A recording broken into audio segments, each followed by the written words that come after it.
And welcome once again to the Drunk Doctor Who podcast after a long hiatus. December 10th, over a month ago was our last podcast. And boy, have I missed this. Thank you so much for once again joining us on Drunk Doctor Who. Welcome back to season 4. No, wait. Alright. If you want to go by Doctor Who's season... our season. It's been at least a year. Season 2, Volume 2 of Drunk Doctor Who. Okay. For Doctor Who, we'd be in season 5, but no, we don't... I don't really have seasons. Anyway. What are we drinking today, Mr. Head? I am drinking Magma Flame Cinnamon Whiskey. Magma Flame. I've been drinking Fireball. Also cinnamon whiskey. With sweet tea. But now I'm drinking a Jack Daniel's Peach, Southern Peach, which is awesome. He ran out of Fireball. Which is awesome. Sad. No, running out of Fireball is not good. But it's the same thing as Fireball, the Magma Flame. Half a bottle. Except it's nowhere near as sweet. Fireball. Too much sugar in that for me. But this is awesome. I don't know if I'm to the point where I'm drunk enough to think anything's awesome, but this is awesome. One time I drank a whole lot of alcohol and I had some original Smirnoff. Not the vodka, but like the beer original ice Smirnoff. Ice, yeah. Yeah, and I thought it was awesome. I'm like, this is so good. But then I was sober like a few days later and I tried Smirnoff off ice and I'm like, this is awful. So apparently I only like it when I'm drunk. You know, you get to that certain point where you're drunk enough to where you think anything tastes good. But at the moment, this tastes awesome. Alright, so this week we watched Doctor Who, The Enemy of the World. We sure did. Okay. Careful. I'm stuck. Careful. Okay, anyway.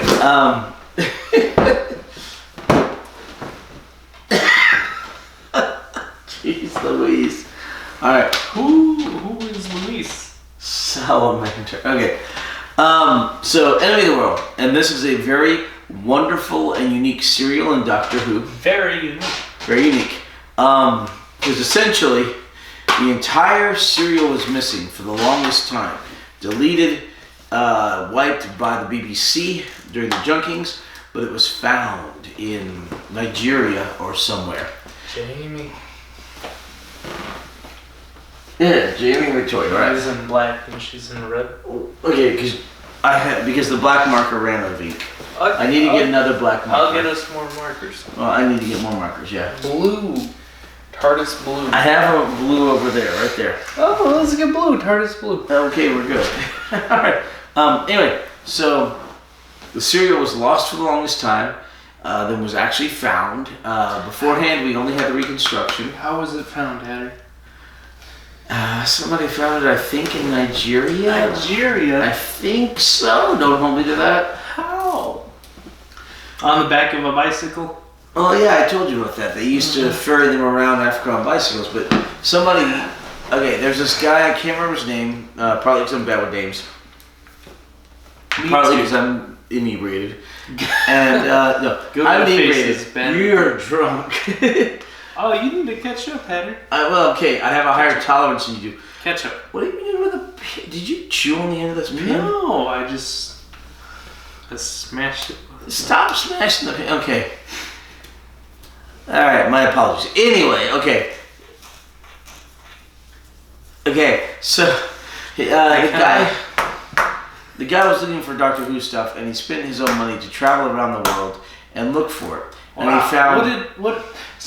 What did he do as a profession to be able to afford to self-finance world travel to pursue a hobby of watching? I have no idea. I don't know what he did for a living, or maybe if he was independently wealthy. I don't know.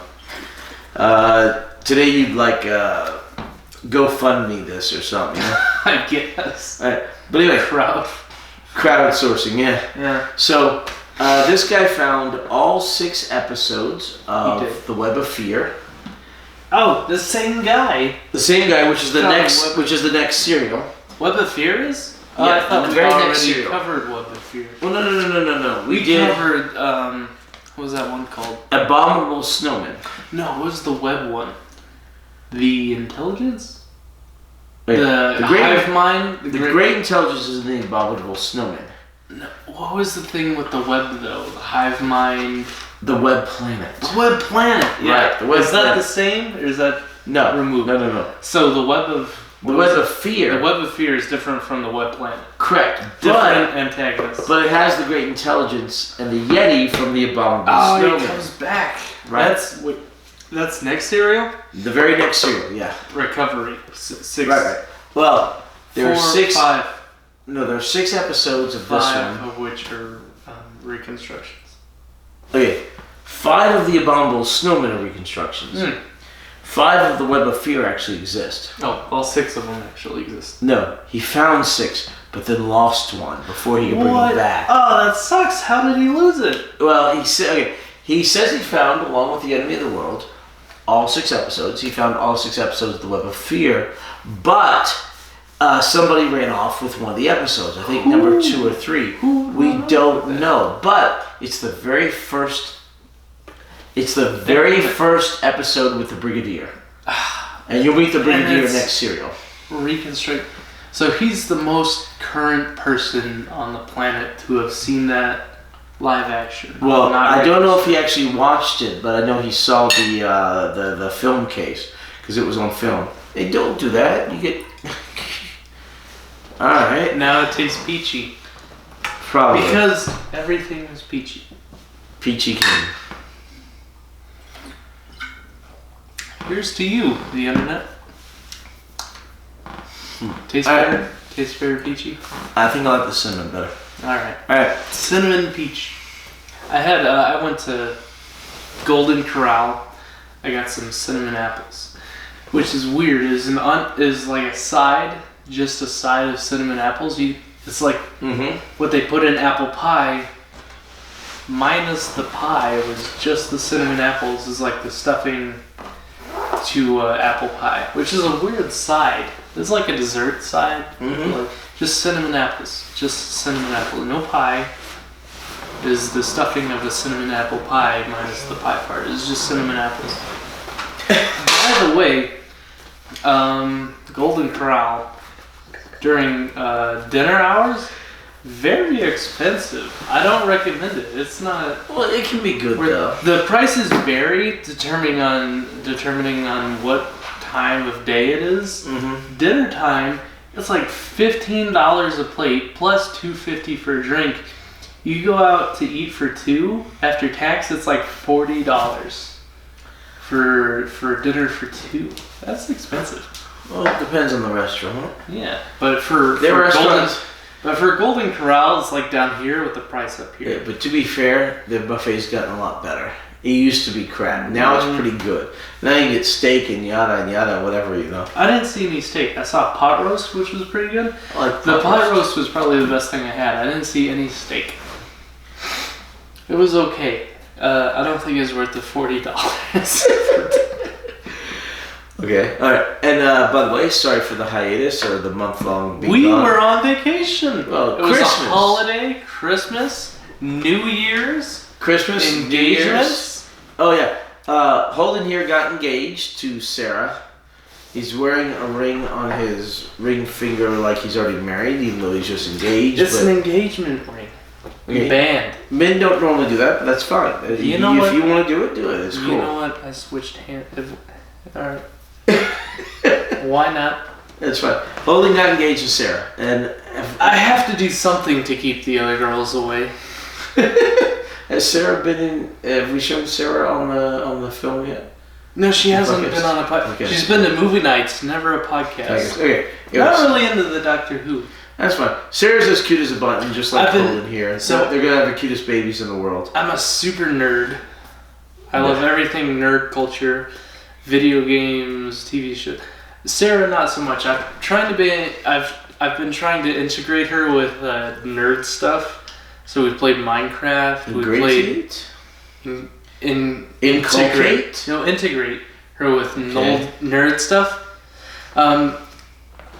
We played Settlers of Catan. She liked that. Okay. I tried to get her to play it again. She says she doesn't have time for it. She's in nursing school. She is in nursing school, which is very demanding. Our dates consist of, studying. Working. I'll help her with flashcards. That's our dates during the semesters. She's been on winter break, which was nice. We celebrated Christmas with her family. We got engaged. Mm-hmm. New Year's. I got her into Diablo. We've been playing Diablo 3. She likes that. That's about as far as I've gotten. And I went and visited my father in Costa Rica. Game of Thrones. We've been watching plenty of Game of Thrones. You went to Costa Rica. To visit my can't father. Show those on camera. Well, not on BitChute, but I can show them on YouTube. What? BitChute? Yeah, but I can show them on YouTube. Twitch, that's it. What is BitChute? I don't even remember. That's the competitor to Twitch? I don't know, it's something else. Alright, lean back. You're going to fall over. I'm not falling over. I've been viewing previous podcasts. In previous podcasts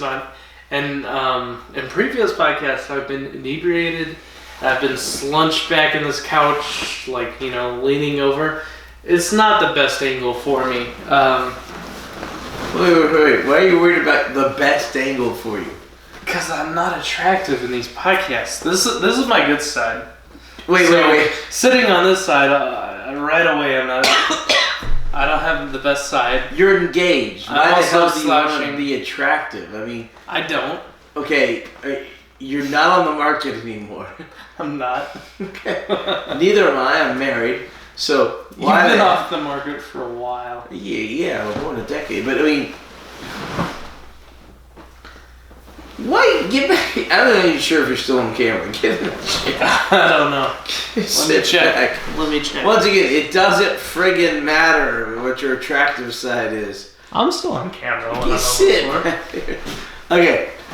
Anyway, Yes, sorry about all this. Daddy. What? What? Okay, we did Christmas. We did New Year's. I visited my father in Costa Rica. He got engaged. I visited my mom. Your father got engaged? You got engaged. I got engaged. I pointed at you. You got engaged. No, my father's married. I visited my mother and my grandmother for Christmas. Everything's good. Anyway. Okay.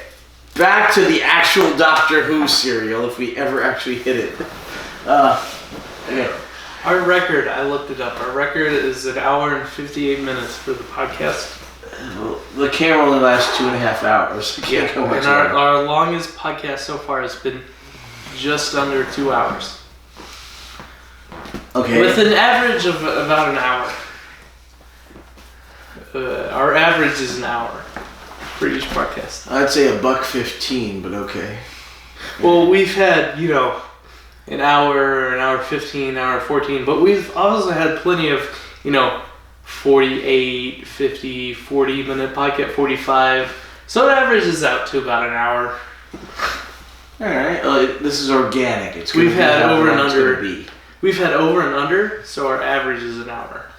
There's been 1 hour 15, 45. The average is about an hour. Average or mean? Median? What's the difference between mean? Yeah, never mind. Alright. Highest is 1 hour and 58. Our lowest is about 35 minutes. That was the very first podcast in which I threw up aggressively, which is probably why it was cut so short. Well, we know how it was going to be at the time, Since that first podcast, it's been, an average of 48, which our second season was about an average of 1 hour and 15. So overall, season 1 and 2, it's been about an hour average. Yeah, I don't know where he's getting the seasons. Alright. Okay. Well, we've been at this. This is our second year doing podcasts. So this is our second season. Alright. Of the podcast. Not the Doctor Who serials. We could call each Doctor a season, I guess.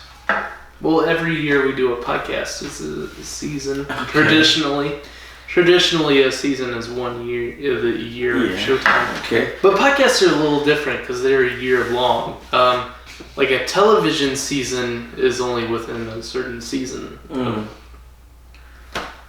a certain calendar year. Yeah, it's like 10 episodes, one a week, but just for that year. So it's like 10 weeks out of the year. No, it should be 10 episodes. The TV show should be 24 episodes. But like pilots and HBO series like Game of Thrones, which are an hour long, they'll show like one a month, which is like 10 months out of the year. Yeah. Or maybe they'll show 10 weeks out of the year. I don't know, which is just over 2 months. I saw the first 5 seasons of Game of Thrones. I like tits. I like dragons. It was cool. I don't know. But I heard it all goes downhill after that. I heard speaking of Game of Thrones, I heard the series finale was crap. I just started it. I started it a couple of years ago. I'm like, you know what? I heard good things about Game of Thrones. I started it. I watched like 5 episodes. I'm like, this is awesome. And then I was on a budget. I ran out of money. It was like $5 per episode or a subscription to HBO. I'm like, you know what? I can't really afford it. I'll take a break. Recently, though, I've subscribed to HBO. We've been watching Game of Thrones. I've been watching it with my girlfriend. We just finished last night. We just finished season 3. Season 1 was awesome. Season 2 was okay. Season 3, it's going downhill. I don't like it. It's just been really, really graphic with like violence and sexual content. Not to the point of, there's even plot within the sexual content and violence. What's wrong with graphic sexual content? It's just over the top. It's unnecessary. It's unnecessary. It's violence and graphicness for the sake of violence and graphicness. It doesn't any longer pertain to the plot, because the first season there was a lot of sexual content and graphicness, but even the sex scenes, it had plot in them. No longer. It's like they're trying to retain viewership, but it doesn't make sense anymore. And the torture scenes with Greyjoy torture scenes, it's over the top. It's not enjoyable anymore. Have you ever seen a Quentin Tarantino movie? I love Quentin Tarantino. Really? He's very violence for the sake of violence. That's all it is. But it's good. You know that going into it. At this point, I don't know. I don't like Tarantino. I love Tarantino. Django is awesome. I haven't really watched Kill Bill, but what else did? Pulp Fiction. That was great. What? Get out of here. Get out of here. You're in the minority. People love Pulp Fiction. I'm right. You're wrong. Don't care, I'm right. Pulp Fiction sucks. Natural Born Killers came out the exact same year. Yeah. It was much, much better. Much, much worse than Pulp Fiction. Much, much better. Quentin Tarantino did it so much better with Pulp Fiction. Quentin Natural Tarantino Born wrote the Killers. screenplay for Natural Born Killers. Blah. Have I shown that to you? The screenplay? No, I showed you Natural Born Killers. Yes, you have. Yeah, okay, see. Pulp Fiction was better. Disagree. I only have to say 2 words. John Travolta. He's great. No, he sucks. He's maybe been in 2 decent movies. No, he was good. He was good. No. He's a subplot. He's a minor character in Pulp Fiction, though. Have you seen Battlefield Earth? I don't know. I don't think so. No, you'd know if you'd seen it. You would have psychiatry scars if you'd seen it. Why would you let his other films play into... I'm just telling you, his films suck. Wasn't John Travolta in... No, that was Nick Cage in Face Off. Never mind. And John Travolta. John Travolta was also in Face Off? Yes. Oh. Once again, that was an okay sucks, movie. Yeah. No, Face Off was okay. The Beast. You know who really sucks? The Beast. Okay, that's Nick Cage in a deleted scene from the remake of Wicker Man. That was a deleted scene? That was a deleted scene. You know who really sucks? The worst, god-awful, successful actor of our time, Nick Cage. He sucks, and he's so successful, but he's awful. I can't stand any movie with Nick Cage. He's such a bad actor, but he's so successful. No. The only good Nick Cage movie, probably independent. What was that? film where he steals the Declaration of Independence. What is that called? National Treasure. National Treasure. The first one was good. That was a good film.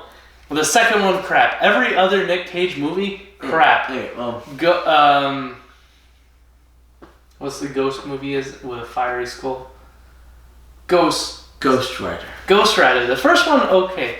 Second one, crap. The second one was actually better than the first one. Nick Cage, overall, worst actor. And I hate how successful he is because he's awful. He's such a bad actor. Okay, hold on. Lean back.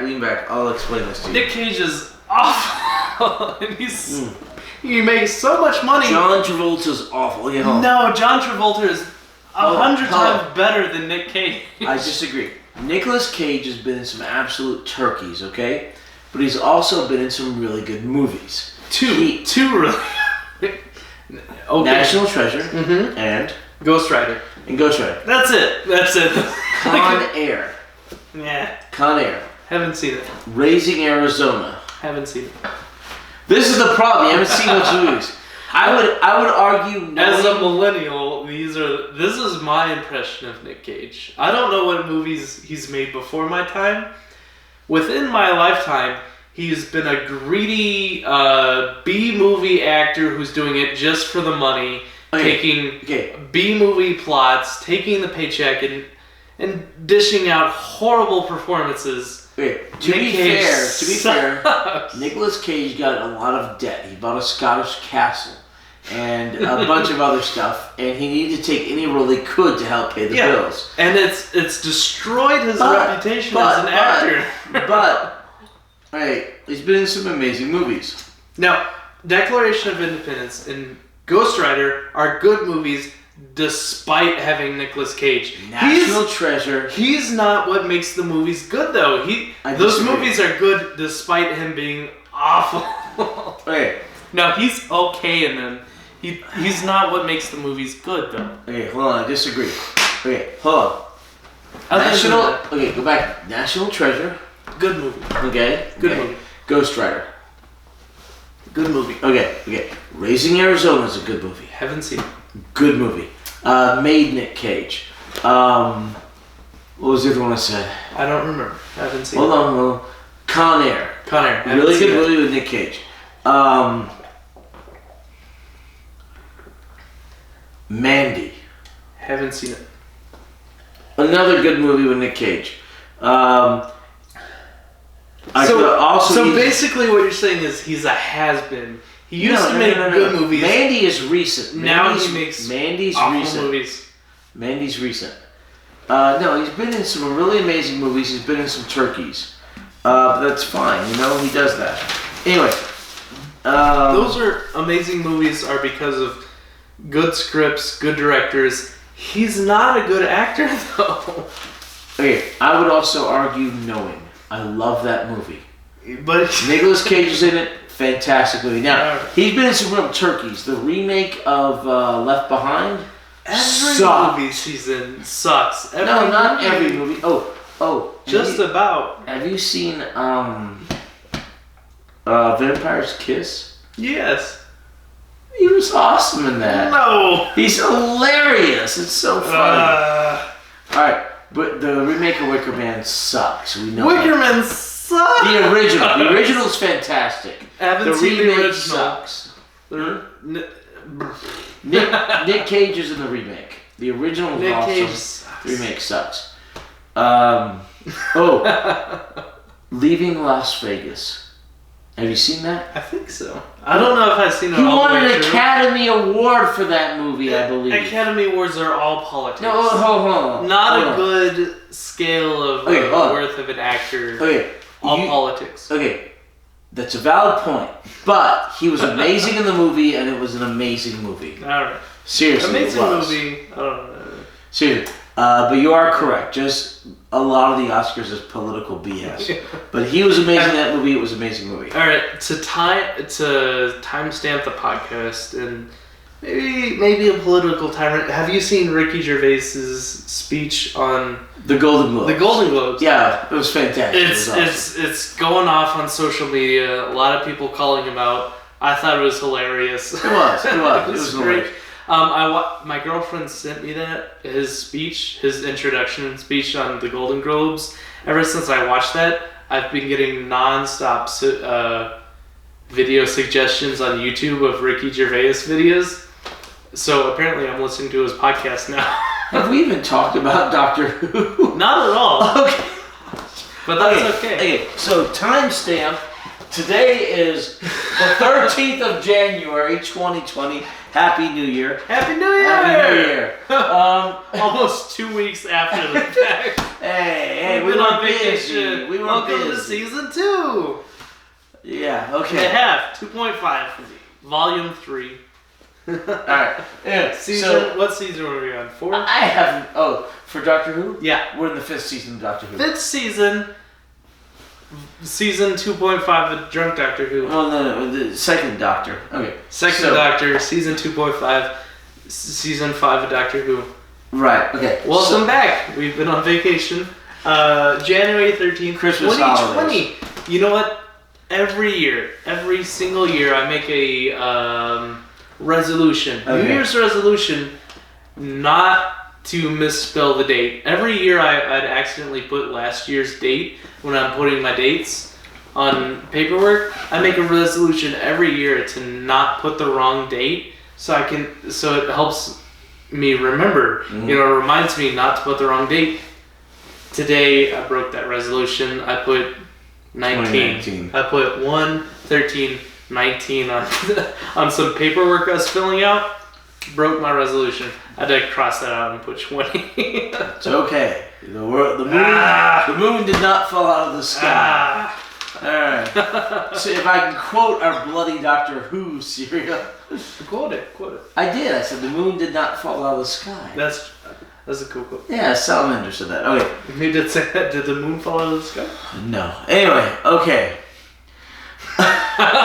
Go get another drink. Welcome to Doctor Who. You get another That's drink. where we play the sound clip. That was the introduction. No, that's where we do the intro credits, right? The intro credits. That was the introduction. Now we get into the meat of the podcast. We don't have credits. Not the credits. The intro. The sound clip. Now we get into the serial. Okay. You give us our recap. We don't have. We don't have a song or anything. I just did that. I said dot dot dot dot dot. Okay. Right now it's a cappella. Eventually, production value. I'll make a intro clip outro. All right. You grab another. I'll grab a drink. You give us a recap. Yeah, I'll start the recap. Explain what happened. I'm getting to the dates next. Okay. It was 6 episodes. Mm-hmm. It ran from 12/23/1967 to January 27th, 1968. We're finally in 1968. The companions are Victoria and Jamie, and the antagonist is Salamander. Sounds weird, but that's a guy's name. Anyway, so he's from Mexico. He's from Mexico, yeah. So this is the doctor, you know, the good guy, and this is Salamander, the bad guy. Notice they look almost exactly alike. Salamander's a little darker. They use a smidgen of brown face. Don't hold it against him. It was the 1960s. And he was playing somebody from Mexico. Anyway, so just like Hartnell did in the Massacre of St. Bartholomew's Eve, Troughton plays both parts, both the doctor and the antagonist, Salamander. So anyway, like I said, wonderful serial, was lost forever, but finally found. Wasn't deemed hardly anything with the audio reconstruction, but was considered an instant classic. Well, a refound classic. It was from the 60s when they found last decade. Wait, last decade? Yeah. Now it's last decade. We're 2020. in the teens when they found the actual videos. People watched it and went, holy crap, this is really, really, really good. And it is really good. It's actually one of my favorites. Anyway, so the Doctor, Jamie, and Victoria get off the planet of Mars with the Ice Warriors. It's been that long with the Ice Warriors. And they are on a beach. They land on the beach. The Doctor runs off, says, hey, let's, go back in the TARDIS, get some pails and some spades and, to make sandcastles. And the Doctor takes off his clothes, gets down to his skivvies. For those of us in the West, we call them long johns. The white thing you wear under your clothes when it's really cold. Which makes sense he was wearing them, because he just came from Mars with the Ice Warriors, so it was really cold. And he runs into the turf, into the sea, playing about and, refreshing himself. In the meantime, there are 3 people there in a hovercraft. This is all episode 1. They see him, and they go, hey, we can't believe it's this guy. Mistaking him for what we find out later is Salamander. Salamander is essentially trying to take over the world. He's trying to be the people's savior, and in doing as such, gaining power politically and literally. So they think he's Salamander, they want to kill him because they hate him, because they've got their reasons we'll find out later. And they're in a hovercraft, and they start charging the Doctor, Jamie, and Victoria with a hovercraft. So the Doctor, Jamie, and Victoria run off into the dunes, and once the Doctor gets out of the water, realizes the hovercraft is coming towards them, they run off, and these people on the hovercraft, one's driving, the other 2 are shooting at them, because there's 3 of them. So the Doctor, Jamie, and Victoria keep running away, and a helicopter comes down and lands. And the Doctor, Jamie, and Victoria get into the helicopter, which is being flown by Miss Ferrier. And people keep shooting at the helicopter. Miss Ferrier realizes that the Doctor is not Salamander, even though he looks just like Salamander.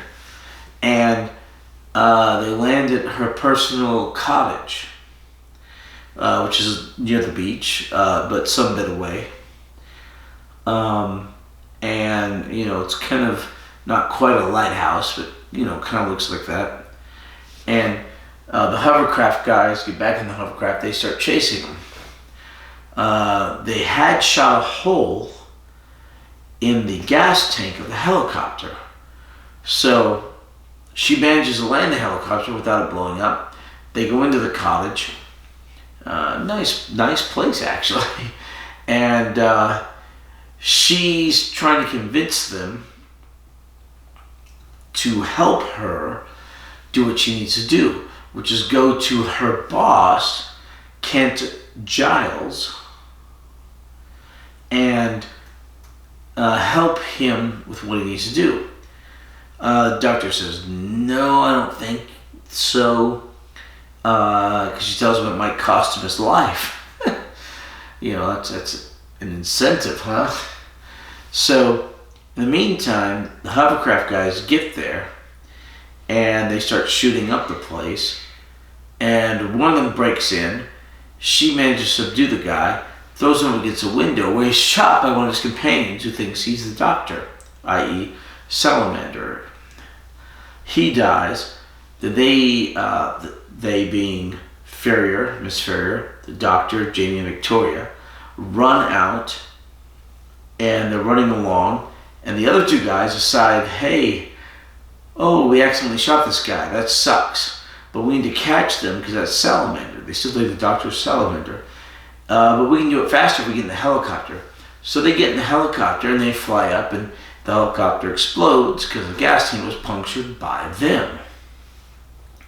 So these 3 guys are taken out, 3 deaths in the first episode. Children's show.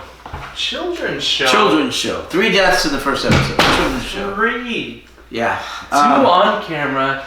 2 are semi off camera because it's an explosion. No, it's still on camera. It's on camera, but All you three- all don't see three the are on death camera. in their face. Now, historically, we have a running tradition where I'll leave to get a refreshment or go to the bathroom so you can do the recap where I don't interrupt you with off-tangent, off-topic questions. Toast. Toast to the internet. Thank you for joining us. Sure. Our returning customer. Trust me, we're not charging anybody. Time is money. You're charged by time. We're entertaining them. Well, in theory at least. I don't know. Hi, you know. Now we have a running tradition where the beginning of our podcast is very off topic because me being drunk is just completely off topic. I'll ask you random questions. Right. We'll go off on nerd things. I'll leave to get a refreshment or go to the bathroom while you give the synopsis of a recap on their episodes. But for some reason, every time I come back, you're still on like episode 1. A lot goes on. You're on episode 1, and this time I remembered the several last podcasts. I go, man, last time I left and came back, he's still on episode 1.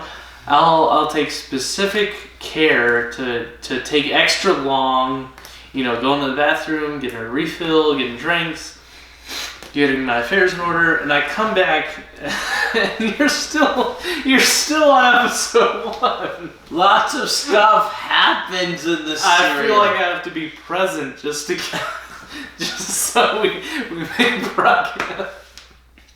Okay. So 3 deaths within the first episode. Children's show. Almost half the deaths in this whole serial. No, there wasn't that. There's like 9 deaths. 4, 8, 9. Yeah, 9 deaths. 3, 6, 9. 1/3 of the deaths in the 6-episode serial happens within the very first episode. 3 people die. Very, very violent deaths. One is shot to death in the back. 2 others die in a fiery explosion. Yeah. Children's episode, none of which was edited out for Australia. True. Oh wait, we don't know. But anyway, so, where are we at on our synopsis? Okay. So good, this peach Jack Daniels. They are really good. Alright, so good. I'm so glad you're not driving. Okay. He was dropped off, he's not I got dropped driving. off today. It's been a very long. We've had a month off. I had some catching up to do on drinking. You need a refill. It's just outside. Do you have? I got it. No, it's right bloody here. Okay. You brought it with you. I thought it was held in there. Magma flame. So good stuff. We had some catching up to do. All right. I close tomorrow, so I don't have to be at work until 1. I get to sleep in. So I guess subconsciously I resolved to get very intoxicated, yeah. Kids, do not try this at home. Sorry, we're professionals. Well, we're enthusiastic amateurs anyway. You're a professional. I feel like I'm enthusiastic amateur. I'm the ingenue. As the years go on, you're moving out of that phase, right? Well, you say that. I've taken a month off. I've gotten very, I've become desensitized. Good one. Thank you. All right. That's a handkerchief. Is that monogram? No. There's this scene in the Dick Van Dyke Show. I've never forgotten. I thought it was hilarious growing up. I was watching the Dick Van Dyke Show. I loved that show as a kid. For some reason, I ended up with a season of it on DVD as some sort of gift. Which is funny, because that's his initials. DVK? Dick Van Dyke. DVD. Oh, DVD. I ended up with a DVD of DVD. I don't know if it was for a birthday or Christmas. I love the Dick Van Dyke Show. Someone gave it to me as a DVD as a present. And I was watching it. One episode was there are two things in that entire DVD collection that really stuck with me. One of which he was an episode, scene of which he had to sneeze very badly. He's looking for his handkerchief. He doesn't have it on him. He checks his pockets. He's like, "Where's my handkerchief?" He's holding back a sneeze. His friend offers him a handkerchief to sneeze into. He's about to sneeze into it. He's "Oh, this is monogrammed. I can't sneeze into that." He runs into his bedroom to get a handkerchief to sneeze into. He opens a drawer. He's throwing everything out of the drawer to look for his handkerchief.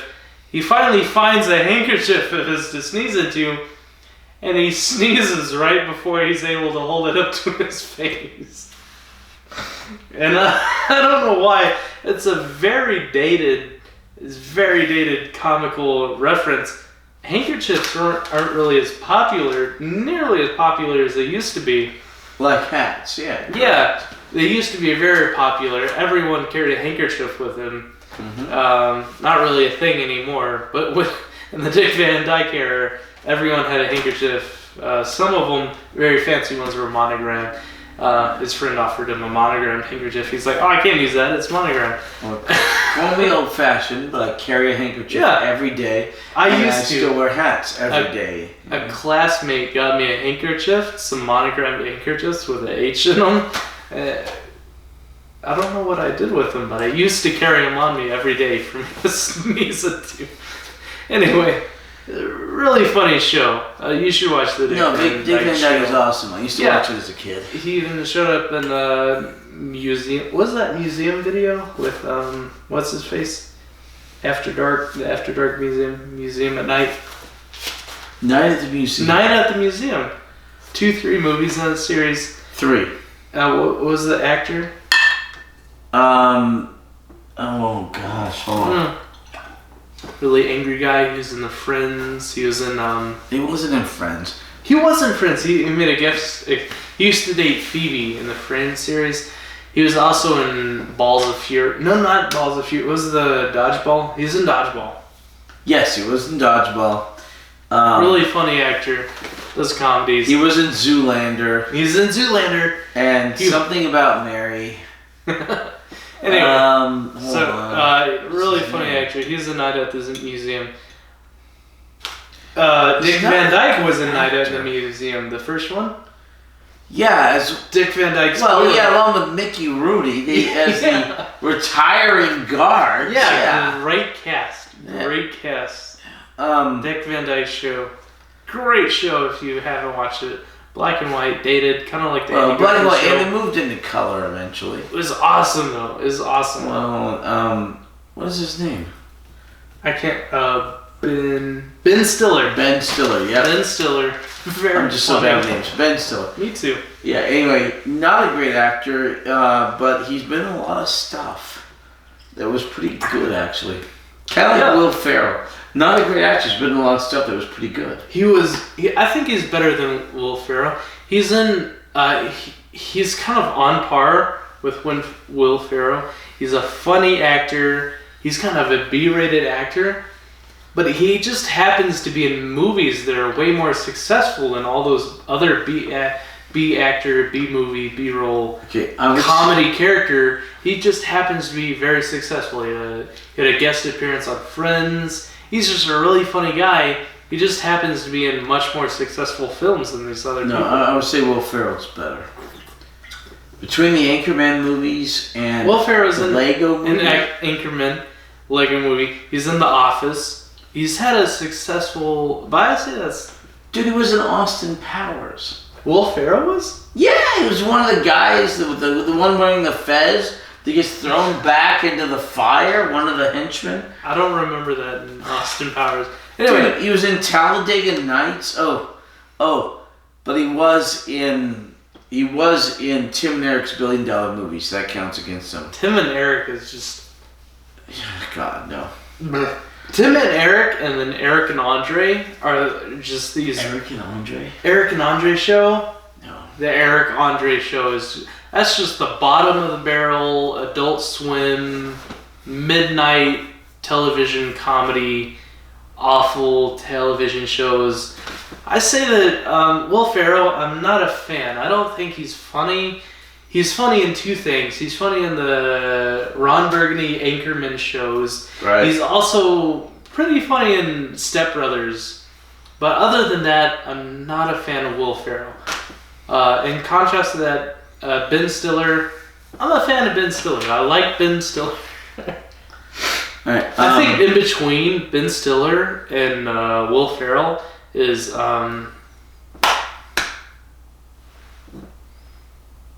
gosh, why can't I think of his name? Happy Gilmore. Adam Sandler? Adam Sandler's right in between those. He's a 50-50. Will Ferrell has the Anchorman series. I like those movies. Other than that, I don't think it's really funny. Unpopular opinion, the Elf movie, I don't think it's great. I'm not a fan of it. I don't care for that. As much as I like Zoe Deschanel, I do not like that Elf movie. I do like Zoe Deschanel. She's in The New Girl. First 5 seasons were great. 6th season? She's in Hitchhiker's Guide to the Galaxy, the movie, which is a phenomenon. I remember that. Ben Stiller's here. Will Ferrell's here. Adam Sandler's here. He has some hit and misses. Happy Gilmore, Click, great movies. Everything else he's done, Okay. Supposedly, okay. We're gonna get back to Doctor Who. I swear. Okay. I just want this. Supposedly, Adam Sandler is in a movie currently that's out called. Did you spill your beer? No. That or I don't know what you. I don't want to know what you're doing. Who would do that? Well, only a drunk buffoon would do that. Okay, let's go back to did you do that? Here, but Ben Stiller's in a movie called Something Rocks or something, where he's literally given an Oscar-worthy performance. Really? Mm-hmm. I don't believe it. I'll believe it when I see it. Okay, did you see Punch Drunk Love? I don't know. I don't think so. Okay, that movie proved Adam Sandler could act. And it proved that when he wanted to, he had the chops. You know what? And supposedly... Click for me proved that Adam Sandler could do an emotional character. Agreed. Click is like a comedy movie, but somehow out of nowhere, left-hand field, it punches you right in the emotions. There's a very serious scene, a couple of scenes in Click that are just very emotional. Out of nowhere, it turns out to be a great movie, tugs at your heartstrings, also a very funny movie. Okay, agreed. But his current movie, which is Something Rock or Something The Rocks or something, why are you messing with the mouth about it? Anyway, I might need it. Supposedly it is an Oscar-worthy performance and I want to see it. I'll see it with you. Okay, cool. Alright. Right here. Cool. Oscar Rocks. Yeah, What's it called? I don't remember. People try to high-five me at work. They'll do this. They'll try to high-five me. Okay. But I'm an engaged man now. High-fives are very personal. We'll go like this, and then all of a sudden I'll flip the script on and I'll give them a backhand high-five. That's work appropriate. This is very intimate. This is waffling. That's very intimate. I'll flip the script on and I'll give them a backhand. That's work appropriate. That's less. What the hell are you talking? I'll say open palm. Too intimate. I'll give them a backhand high five. That's work appropriate. Okay, we've been doing this for an hour. I don't even think we've covered one episode of Doctor Who. Waffling. Do you know the difference between waffling and pancaking? No. Waffling and pancaking? Pancaking, appropriate. Waffling, a little bit more intimate. That's the difference between an open palm hand five and then a backhand high five. Work appropriate. You can high five people even though you're engaged, okay? Seriously. But I know, but there's a satirical, comical element of going above and beyond. It's a joke. All right. Speaking of Doctor Who, you're giving us our recap of what happened during the serial. We're on episode 1. We only have 6 episodes in the serial for you to cover. Okay, so the bad guys blow up in the helicopter. The last 2 are left, and then Miss Ferrier, takes the doctor Jamie and Victoria to Giles, Kent Giles, and they go to Kent. Kent Giles. Miss Ferrier. I don't remember her last name. Right, she's the really hot lady in the leather outfit. Not leather, but really tight pants. Well, yeah, it was some sort of leather or no, or something. The guards would wear leather. Donald Bruce would wear leather. It didn't really have the body for leather.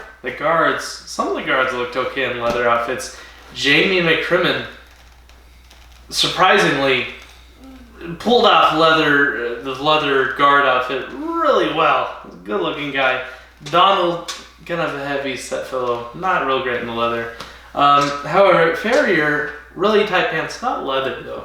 Not a leather. Leather, vinyl, something. Vinyl. She was wearing basically what would be horseback riding pants or trousers. Yeah, jockey jeans. Jockey, yeah.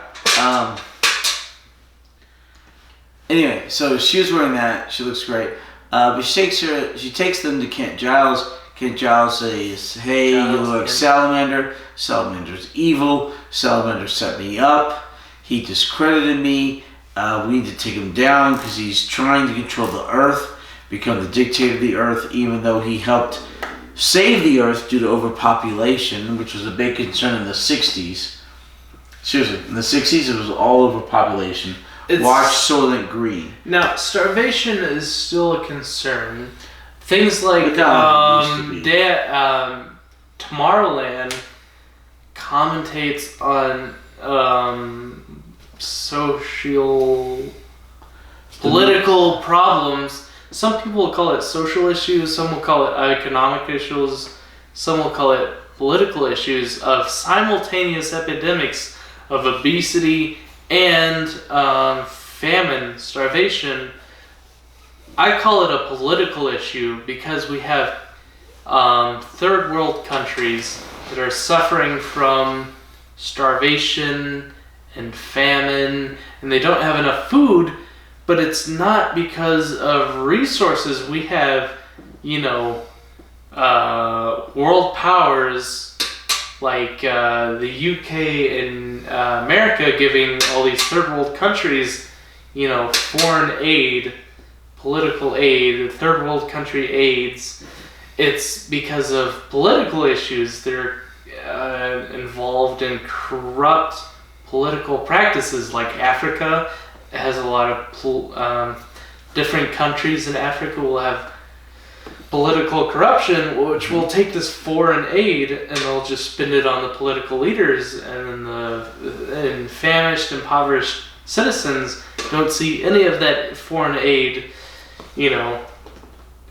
go towards the problems like famine. So that's what we're dealing with now. Let's talk about the time set.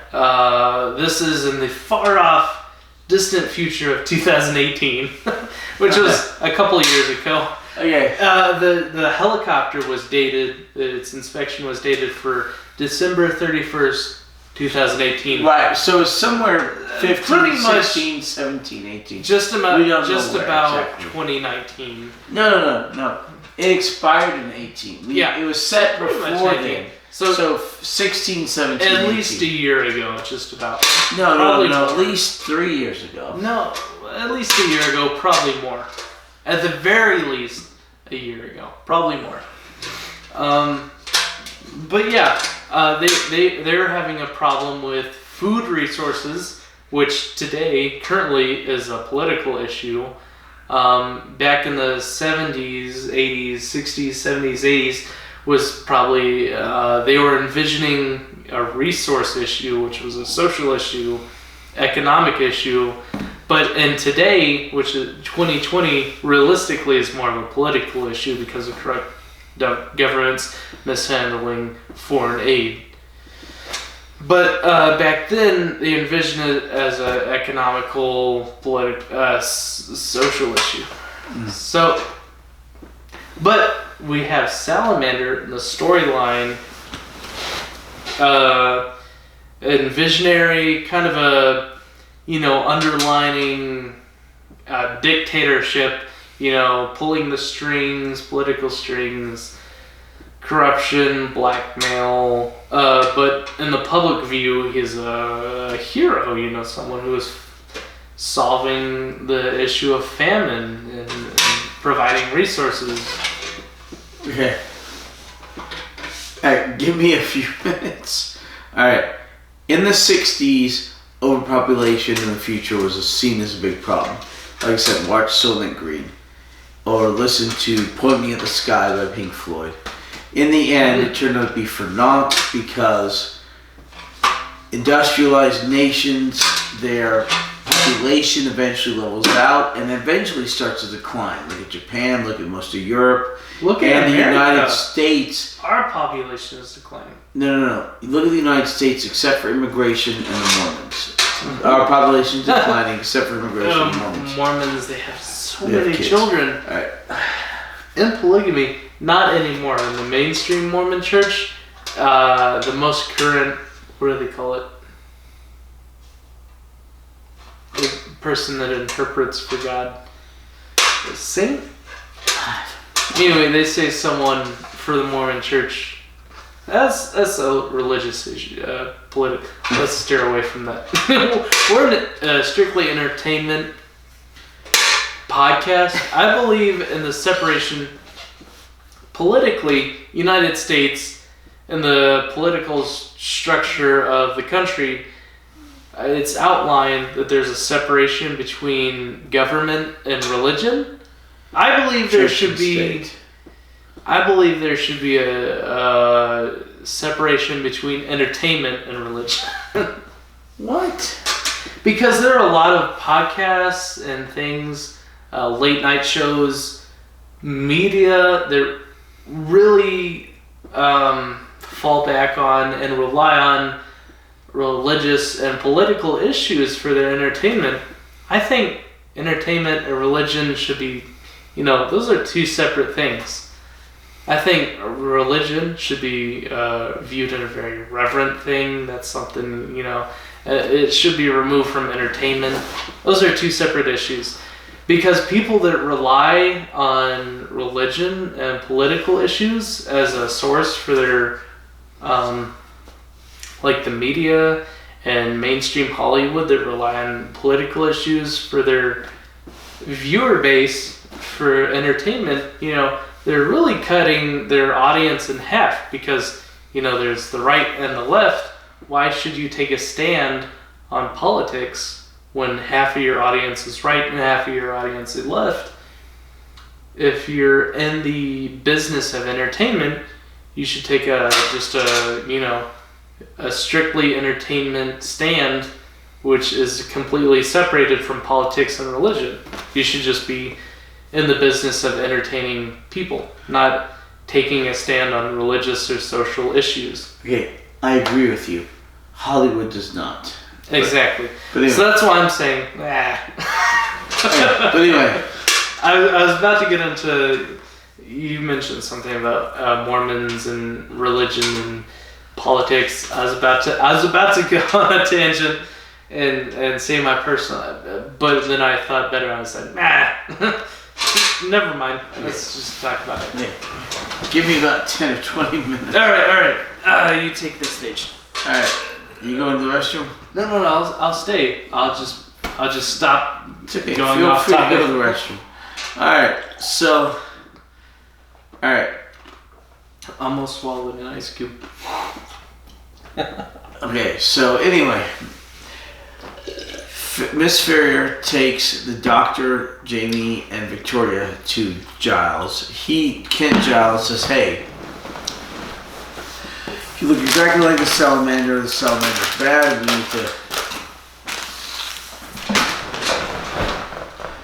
we need to take out the salamander.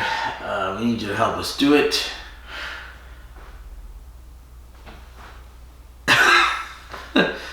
help us do it. He shows him a video of Salamander where Salamander's addressing the World Conference. And the doctor says, well, he sounds like he's from Mexico, the Yucatan, this particular area. I could imitate that accent in maybe 3 or 4 weeks.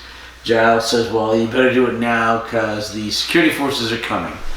And then the security forces show up.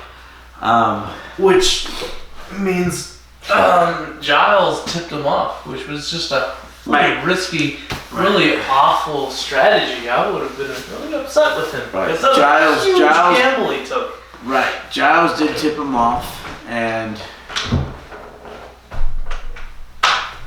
okay, the door is that way. All right, we're good. We're good. Good. Yep, we're good.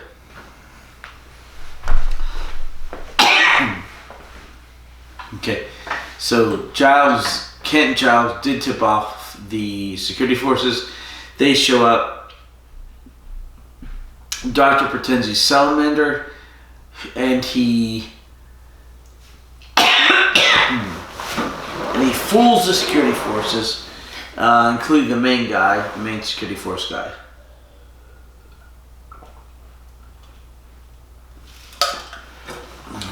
Oh man, that's the end of episode 1. Alright, on to episode 2. The main security force guy is convinced that Dr. Salamander, because the doctor affects his accent, tells him to go away along with his goons, even though he's in the place of Kent Giles, who's supposed to be his sworn enemy, who he discredited, or the Salamander discredited. So then the Salamander, the security guy goes away. Dr. J and Victoria go, woof, we escaped from that one. And then Kent Giles is like, well, don't you see how bad he is? And the doctor's like, well, I'm not sure. I don't have any proof. I just know what you say. We need actual proof. Pardon me. Sorry, I got a little something when I was in Costa Rica with my sinuses. So it may sound a little off tonight. So anyway, then Star says, I need proof. So Mrs. Ferrier says, well, we have a plan to get into the inner circle of Salamander, and we can adapt it to y'all. We just need to implement it. So Giles gets some passes to fly from Australia by rocket to Central Europe, where Salamander is, for Jamie and Victoria and Miss Ferrier. So they fly over there, 2 hours by rocket, and Jamie pretends to stop an assassination attempt on Salamander in order to get close to Salamander and get in his good graces. So he successfully does this. He jumps over the fence and takes this mobile communication device, tosses it back over, and it explodes. The explosion was set up, of course, by Mrs. Ferrier. And Jamie then gets to the graces of Salamander. Salamander offers Jamie, because Jamie takes off the guard, then detonates the explosive device, and then hands back the gun. Salamander says, oh, you're very loyal. Because remember, Salamander's feeding the world. The world's overpopulated. But Salamander, we haven't even gone over this. Salamander has some sort of sun capturing ray device that captures the rays from the sun and then points towards certain sections of the world to create crops to feed the entire population of the world. And so the great wheat plains of Canada, the great corn breadbasket of the Ukraine, is created by Salamander taking the reflections of the sun and beaming them down on certain areas of the world at certain times to create 3 and sometimes 4 crops in a single season. And that's amazing. And Salamander came up with this technology. And he does that to help feed the world. And in the meantime, while he's feeding the world, he's trying to acquire all this political capital and eventually become the dictator of the world. So, you alright? Okay, good. Good. Alright, grab a seat. So, Jamie and Victoria end up in the Central Europe zone in Salamander's employ. Jamie being a guard and Victoria being an assistant cook to Gillis, what's his name? Giles. Gillis. Anyway. Kent Gillis. Giles. Alright, no, not Giles. The cook. Griffin. Yeah, Griffin. Griff for short. Yeah, Griff for short. Very, he's incredibly, sarcastic. Well, sarcastic and pessimistic about it. Pessimistic. I wrote down the fact that his... You talk about him. I gotta go to the restroom. Alright. You talk about him. Let's talk about Griffin. Griff for short. Griff. He's very pessimistic, very... very sarcastic, very anticlimactic. I had a note here about Griff. Just how he's so different and so removed from the atypical comic relief of Doctor Who. With the introduction of Troughton as the Doctor, Peter Troughton as the Doctor, typically they rely on Troughton to be the comic relief of the Doctor Who serial, or the season. The show in its entirety, they mostly rely on Troughton to be the comic relief. This incarnation, this reconstruction of the Doctor, Dr. Troughton, has been the comic relief because this iteration of the Doctor's been very fun-loving. He's been very silly. Much more, I want to say, childish version of the Doctor than Hartnell was. Hartnell was the actor Hartnell played the Doctor much more sternly than Troughton did. Even in the what do you call it? Gosh, I can't think of the name. Before the serial, before this season, the introductory episode before the season gets confirmed, Hartnell came on. He filmed the very first episode, and he is very stern. And the showrunners and the directors went to Hartnell, the actor. They said, "Your interpretation of the Doctor is much too harsh. You're much too stern as the Doctor." And then they refilmed the first episode with the same script, and they told him, they encouraged him to be a lot more fun-loving, a lot more loose, a lot more fun, a lot nicer than his first interpretation of the Doctor.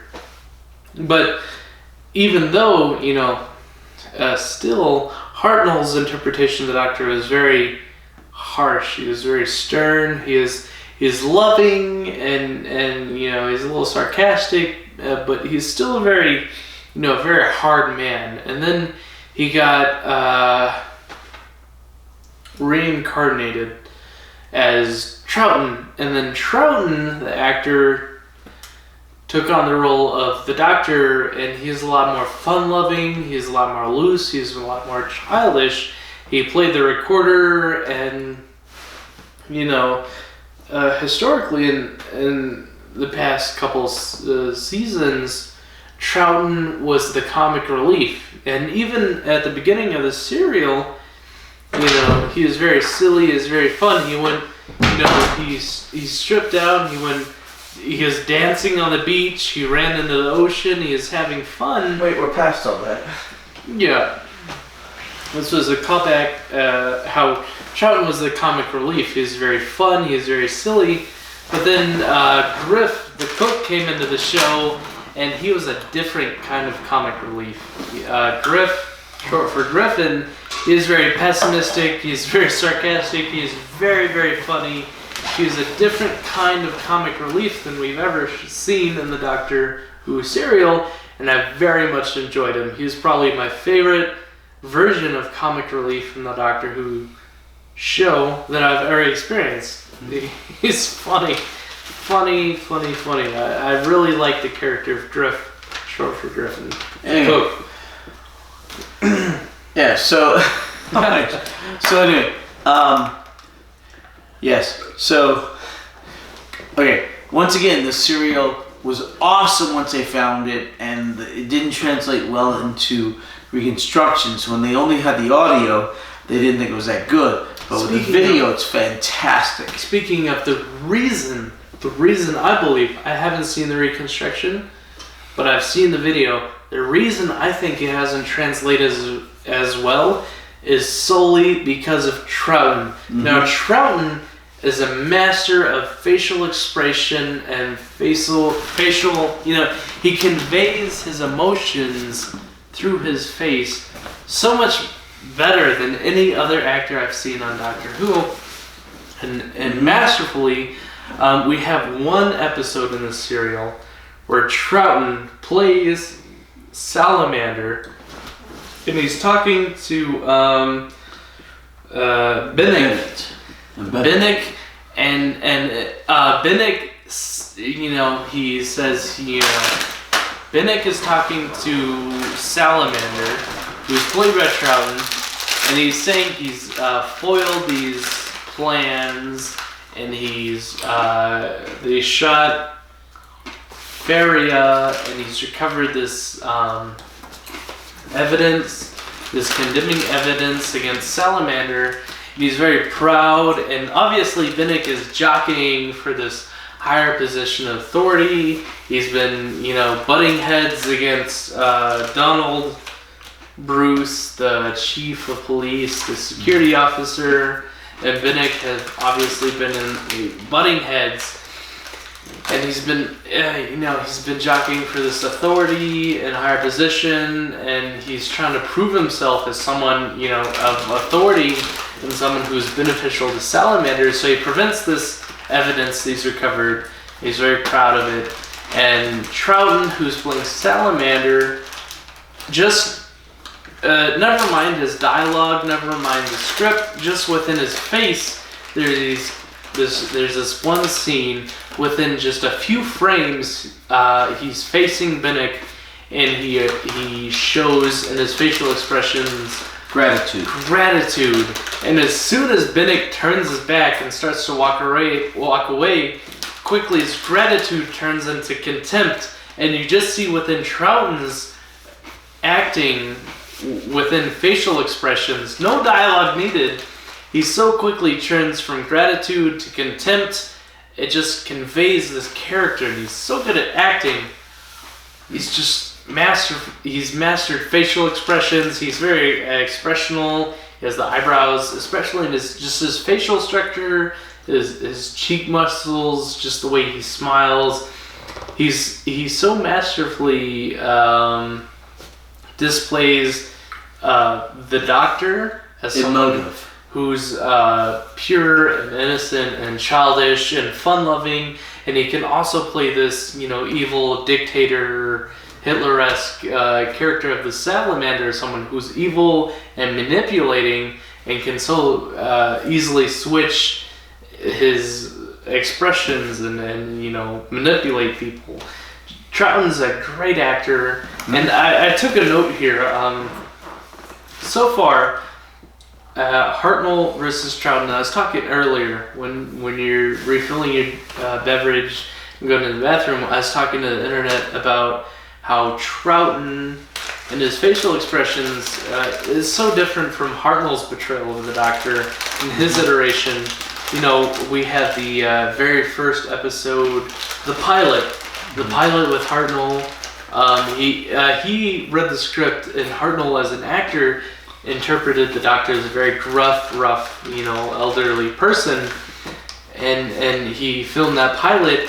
And the showrunner and the director came to him and he said, "That's a little too gruff. It's a little too stern. You gotta loosen up. You gotta be a little more, friendly, a little more heartful, a little more accepting." Mm-hmm. And they refilmed the first episode after the pilot, where Hartnell had to be, a little more friendly and a little more kind. And that's Hartnell's interpretation of the Doctor, and then you had Troughton's interpretation of the Doctor, how those were two very different things. Troughton is a very fun-loving, silly, childish, pure person, whereas Hartnell was a little more gruff, a little more serious version of the Doctor. He had his fun-loving moments, but I wrote down, I took note of the difference between Hartnell and Troughton, and how Troughton was so good at facial expressions, and is he the best actor to portray the Doctor, or is there someone the second best? The second best. Now, who's your favorite? Who do you think is the best? The best actor would be John Hurt, who plays the War Doctor. Now, I haven't seen him yet. I've seen him. I haven't seen his acting. I've seen still images. I've seen him as Trenchcoat. He's a very cool-looking person in costume. I think he has a lot of gravitas just in still images. I haven't seen his acting. Now, why do you think he's the best actor?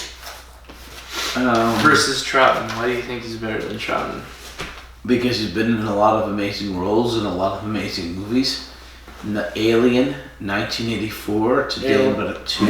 Alien was a good movie. Uh-huh. I was on Snapchat today and I was looking at, the most successful movies of the year. 1995, the year I was born, Toy Story was the most successful movie of that year. There are a lot of other movies, but You were born in 95. Yeah, I'm a baby. I'm a millennial. I'm young. I was born in 68. Ooh. 1968. Alright. Okay, getting back to Doctor Who. Troughton's the second best actor. Okay, don't get me wrong. Tom Baker's my absolute favorite Doctor, the fourth Doctor. He's my first and the best Doctor. But the best actor to play the role ever is probably John Hurt, followed secondly by Troughton. I will admit that Troughton is fantastic. He's amazing. The second Doctor. Anyway, back to the plot. Back to the plot. There's the bucket. There's off camera. It's all good. Back to the plot. Okay, so did you get past Jamie and Victoria getting into Salamander's European base? Yeah. What do you mean, have I gotten past? I watched the whole serial. I'm talking about it. Oh, no, I was just talking about Griff. Cook. Okay, so Griff's a great character. He's sarcastic. I told you all about that. Fantastic character. Anyway, so the Doctor's back in Australia trying to find information. Jamie and Victoria are in there with Salamander, and they meet Ferrier. The taster. Yeah, the food taster for Salamander. Turns out he blackmailed her into becoming the taste tester for him.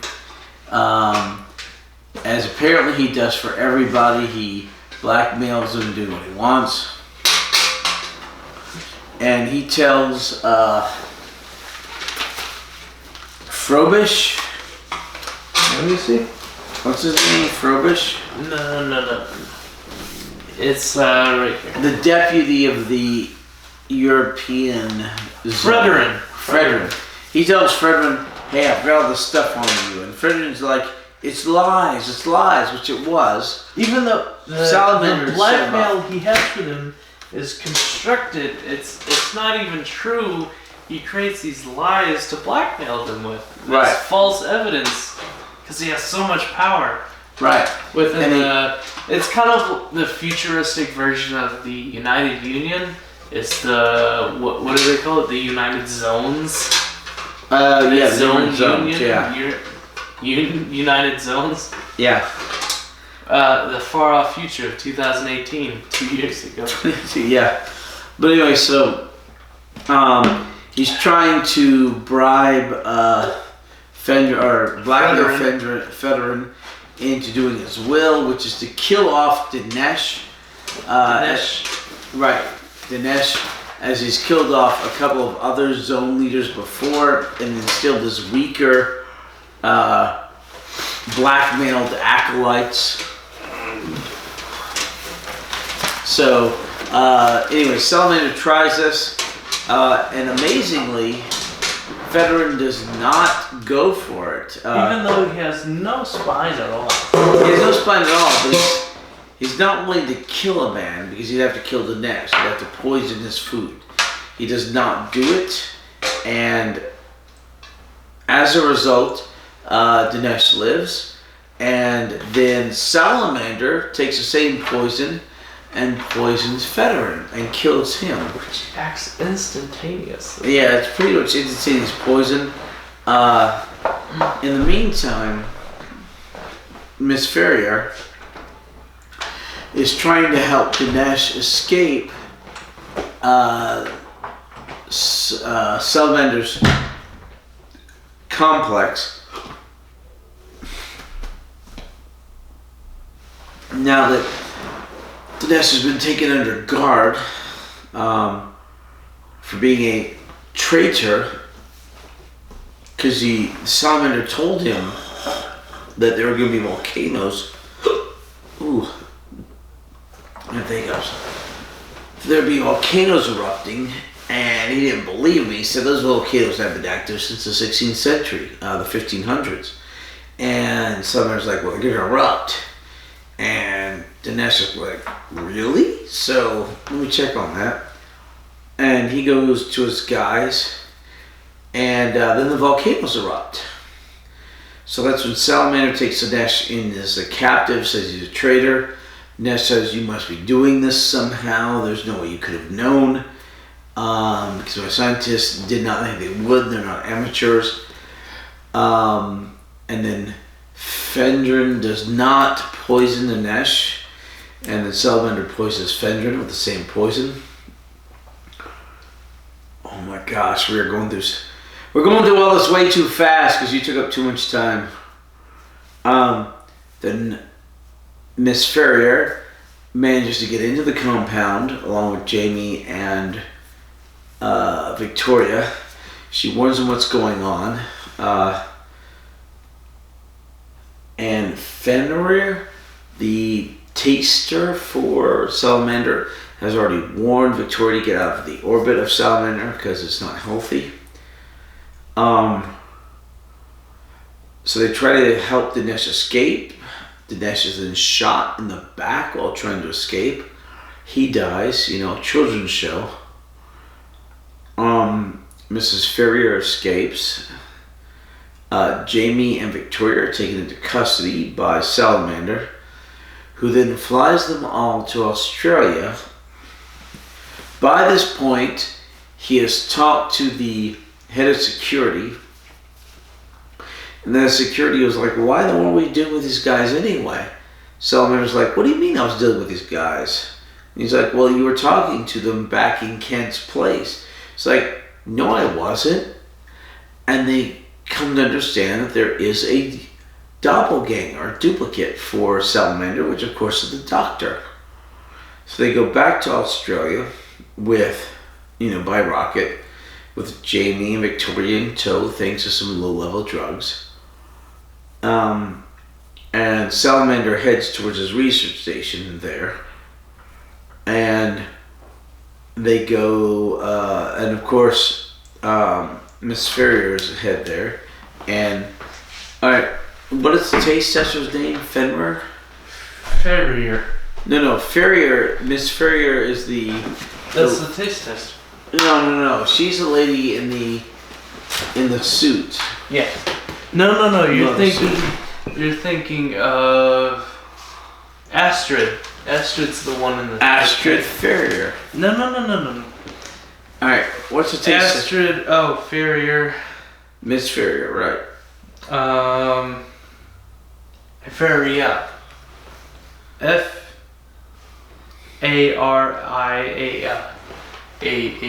Faria. What's the taste tester's name? Faria.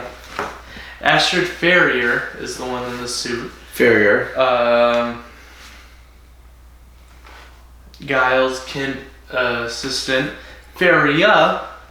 Not Ferrier. Faria is the taste tester. All right. So they all go. Continue. Aren't you supposed to be over there? Yeah. Like in frame or something. I don't think this is in frame. I'm still in frame. Yeah, you are wasted. You know what? You are still not driving, thank the Lord. I don't need to be in frame. Wait. Yeah, don't knock over the camera. Okay. Anyway, so the taste tester goes to Giles. How are you still on episode 3? No, this is like 5 now. No, Fairy is dead by 5. She died in 4. No, she dies in 5. Spoiler, she died in 4. Okay. 5 is the underground. Okay. 6 Wait. climax. The underground happens at the end of. Okay. Oh my gosh. This is gonna be like the longest video ever. No, the longest video ever is an hour 58 minutes. How long have we been doing this? About an hour and a half. Okay, and we're halfway done. So. We'll expedite it. Okay, so taste tester Faria. Astrid Ferrier and Faria, the taste tester. Ferrier.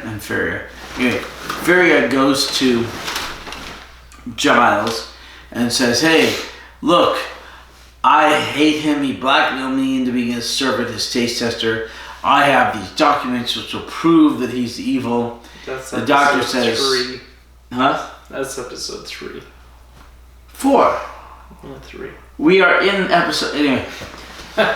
The doctor says, "Okay, let me look at those." He looks at those and goes, "This still is inconclusive," which is insane. And then they get surrounded by, what's his name? Donald. No. The Bennick, yeah. So the whole place gets surrounded by Bennick, who's a lickspittle secretary to Salamander.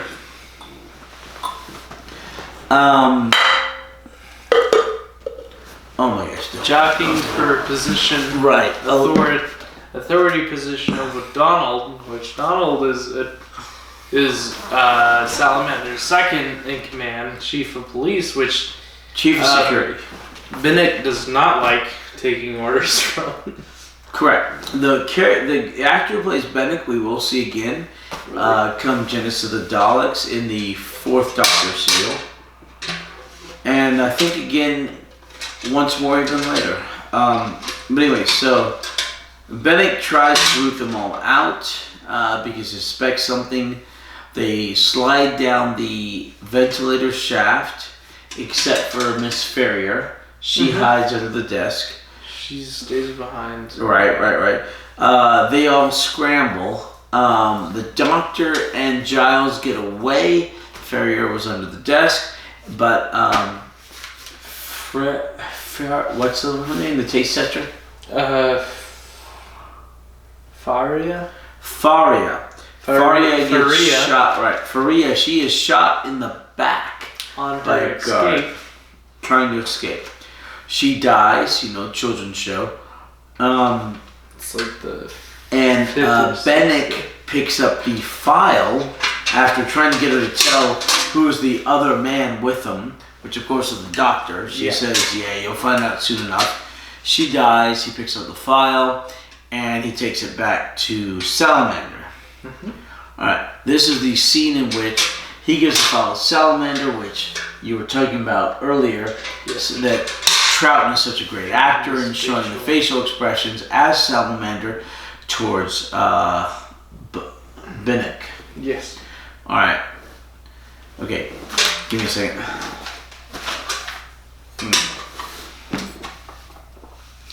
Then, this is where it gets weird. This is towards the end of episode 4.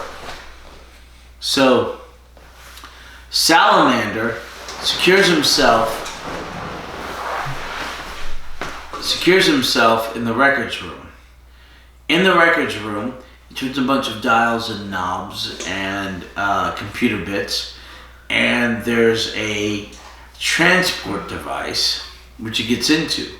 And he takes that transport device down a shaft which goes down apparently hundreds of yards / meters to an underground bunker. When he gets to the underground bunker, he pretends that he has been up on the surface scouring for food for a large group of people who live in the underground bunker. About 18 people. Yeah, about 18 people. And it turns out... realistically on camera we're only showing like 8 people. 8 to 15. But it turns out they've been living down there for 5 years. So, as it turns out, he's been manipulating these people. Okay, this is the weirdest ending to a Doctor Who serial. It's slightly analogous to the weird ending of the Prisoner. If you ever seen the original The Prisoner series by the BBC, the one with the monkey and all that. So the Doctor goes down. Salamander goes down. He's been manipulating these people into living down there for 5 years, convincing them that there's a war with a bunch of radiation, a nuclear war going on the surface, and they're the ones who have been creating all the natural disasters on the Earth so that he can manipulate and take over the zones.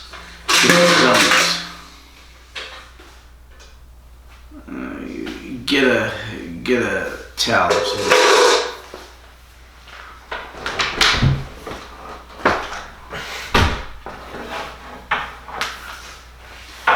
The laundry room is right behind you. Grab a used towel from the laundry room. I can just get a towel.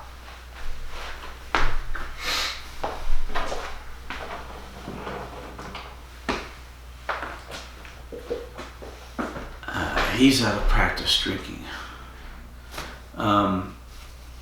So anyway, Salamander's been manipulating all these people to doing his will to create the natural disasters that he needs to predict and create on the surface so that he can slowly take over all the zones of the world.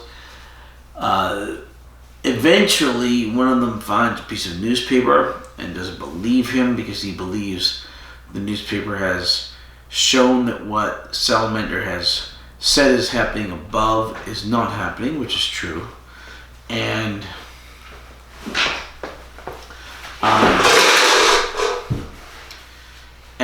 Salamander promises to take him to the surface, which of course he doesn't mean. He keeps trying to convince the guy not to go. The guy insists. Swan. His name is Swan. Rebar. Right, and eventually Salamander hits him over the head with a rebar and knocks him unconscious and leaves him for dead. He is then eventually found by Miss Farrier,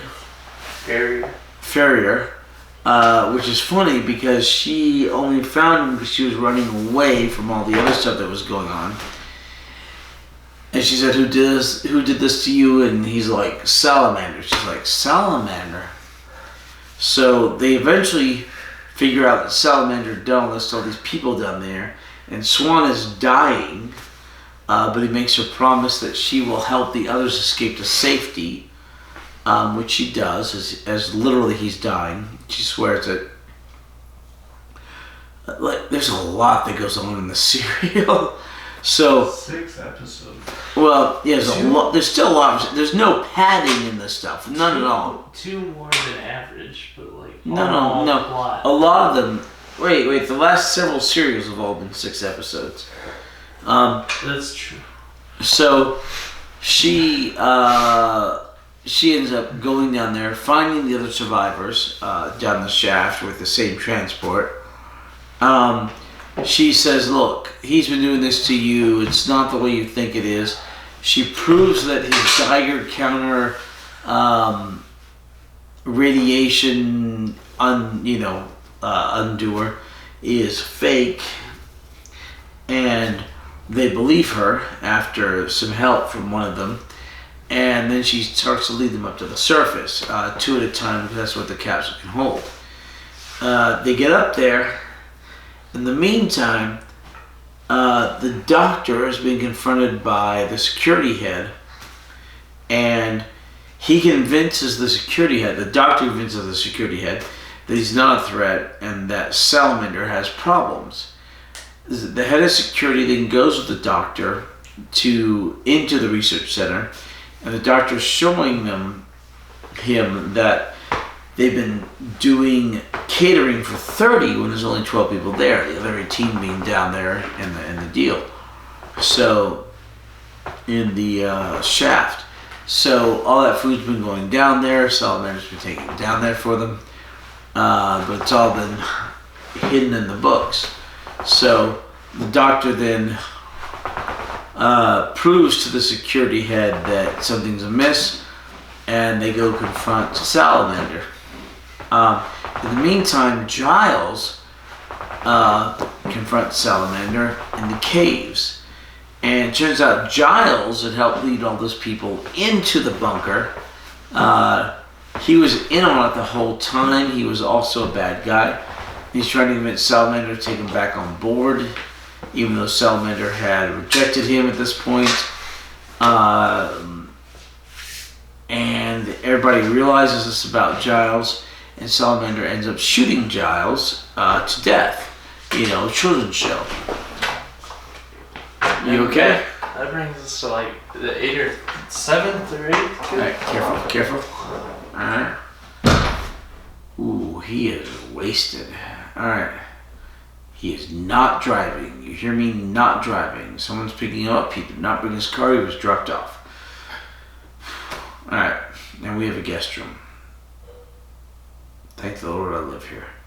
Alright, anyway, so like I said, there's so much going on in this serial. It's so amazing. So, Giles is shot. Giles is killed. Swan has died. The people, but his last act before he dies, Giles sets off the explosives to blow up the cave and the whole research center. The whole thing shakes and erupts and kind of goes up. We think some people died. We didn't see them. We don't know. And the doctor heads off. He wants to help bring the people out of the cave. But Mrs. Ferrier and the security head say, no, Duncan, say, no, you can't do that. They might mistake you for Salamander. So they go off to do that. The doctor heads back to the TARDIS, where he'd already sent Jamie Victoria once he disguised as Salamander, had sent them and given them passes to get out. In the meantime, the doctor apparently wandered into the TARDIS, helped by Jamie, but turns out that's Salamander. So the doctor shows up at the TARDIS and says, hey, you're Salamander. Jamie was mistaken by the figure. And he goes, well, you had impersonated me so well, I thought I would return the compliment. And so Salamander is trying to start the TARDIS, and he flips a couple switches, and the doctor yells, Jamie, grab on. The doctor grabs onto a chair that's bolted down, holds on to Victoria. Jamie grabs onto a hat stand that's bolted down, and the TARDIS sets off a kilter, and Salamander slides and falls out the TARDIS door. And apparently perishes. I'm not sure we've ever seen anything quite like it, except when the TARDIS rejects the 13th Doctor, Jodie Whittaker. It's the only other time I think of somebody being literally ejected from the TARDIS in that fashion. And that is 50 years hence. 68, 70, 80, 91, 40 something years hence, 50 something years hence. Wow. But anyway, that's how all that goes. And apparently the Doctor, Jane and Victoria, managed to get away. Solomon is defeated, supposedly dead. And hopefully Miss Ferrier and the security head, Duncan, help bring all the people down from underground. So there's not a bad guy trying to take over the world anymore. But the world's still being fed, hopefully, by his inventions. There's not the natural disasters happening anymore because they're down from underground. And hopefully it's all good. So that is Enemy of the World, the lost but found Doctor Who serial. It's absolutely amazing. I don't know where Holden is or in what condition he is in, because he is wasted. But let me tell you for next time. First of all, I mean to show this. I picked up Colin Baker Complete Season 2, which is Season 23 of Doctor Who. Yeah, Season 23. This is the one with the Trial of Time Lord, which in the US is considered 4 serials. In the UK is considered 1, which is part of why we have a different serial number for everything. But also, it's on Blu-ray. Yay! I will continue to buy and support the Blu-rays, even though I have all the DVDs, because I'm going to support the animation to complete the earlier seasons so they can put those on Blu-ray as well. We need to complete all those. Speaking of which, so this actually goes right here.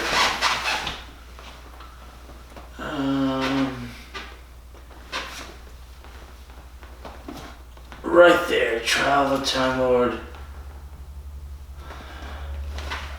Right here. Okay.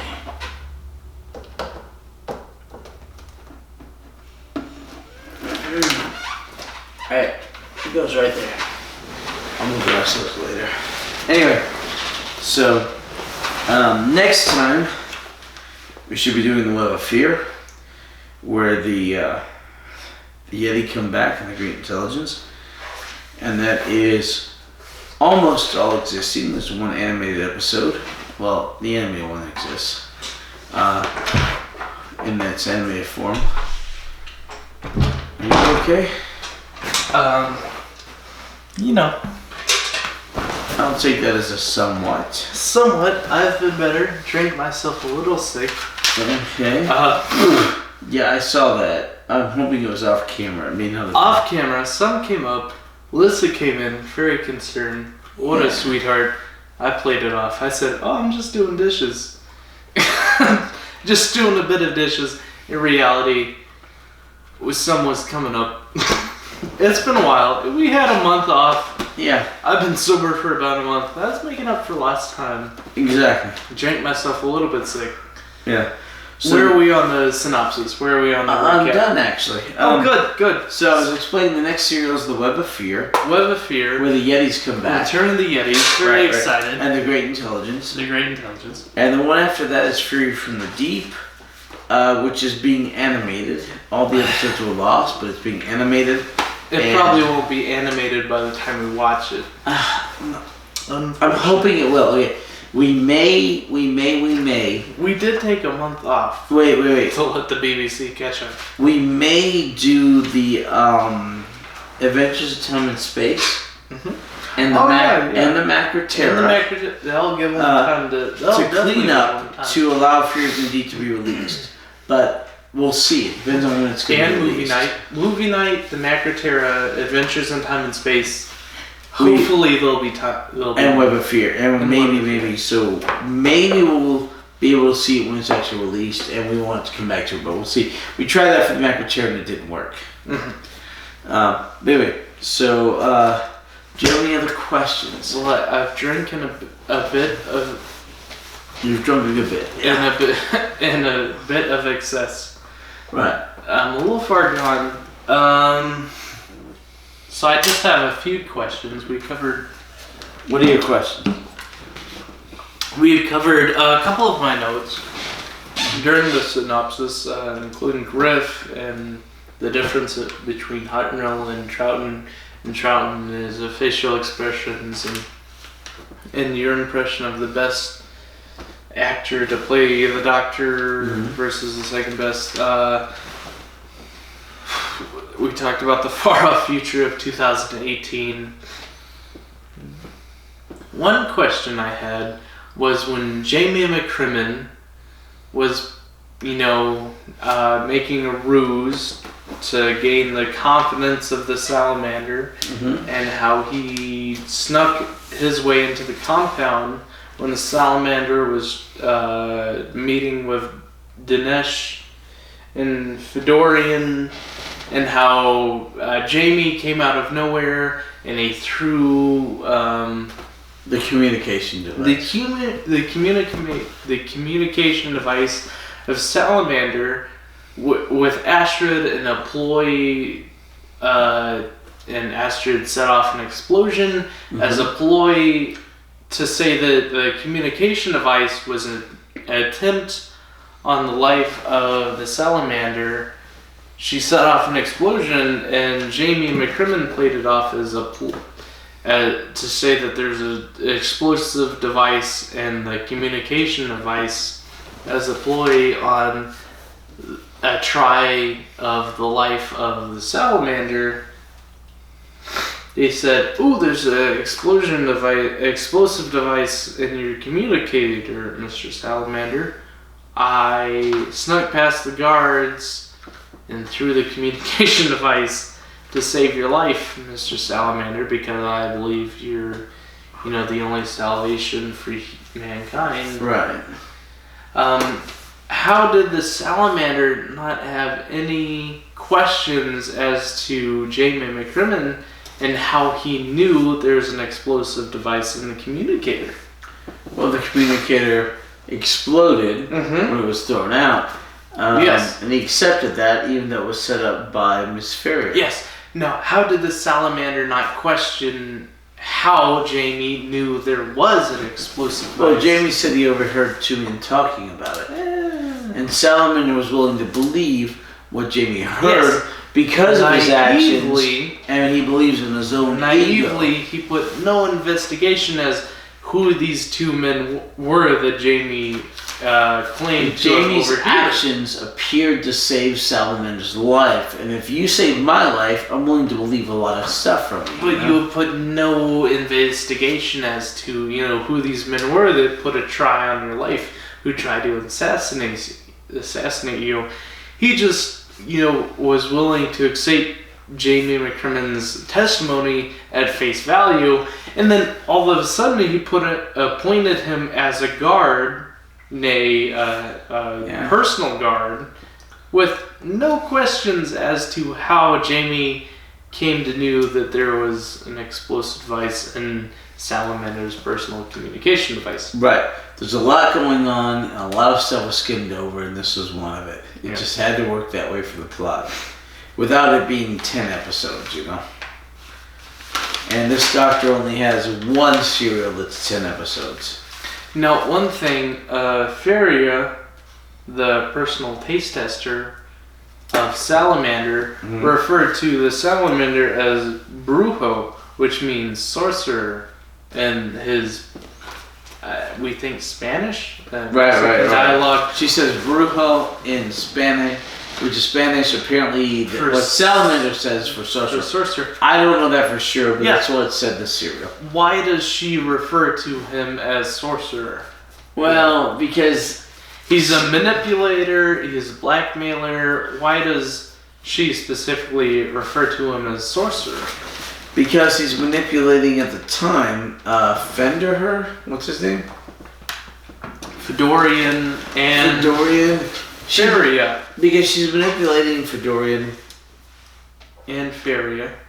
And, well, no, he's manipulating Feria, but he's also manipulating Fedorian into helping to kill Dinesh to achieve these outcomes that he wants. But so also, he seems like he is a master of reality, which you could interpret as a sorcerer. May she also be referring to him as sorcerer because he is creating these natural disasters, through, means of these underground people. Yeah. Now, he is manipulating these natural disasters, through these underground people. He's also manipulating. Yeah, he's also manipulated these people underground. He's having them create natural disasters. How is he having these people underground in a fallout bunker, a fallout shelter? How is he getting them to create these natural disasters, such as volcanoes? How are they creating natural disasters? He's brilliant. He's come up with the technology to absorb the rays of the sun, concentrate them, and send them to certain parts of the planet, like Canada and the Ukraine, in order to create crops to help feed the overpopulation. Sometimes of the planet. 3 times over, he creates these crops. How does he take that technology and that energy?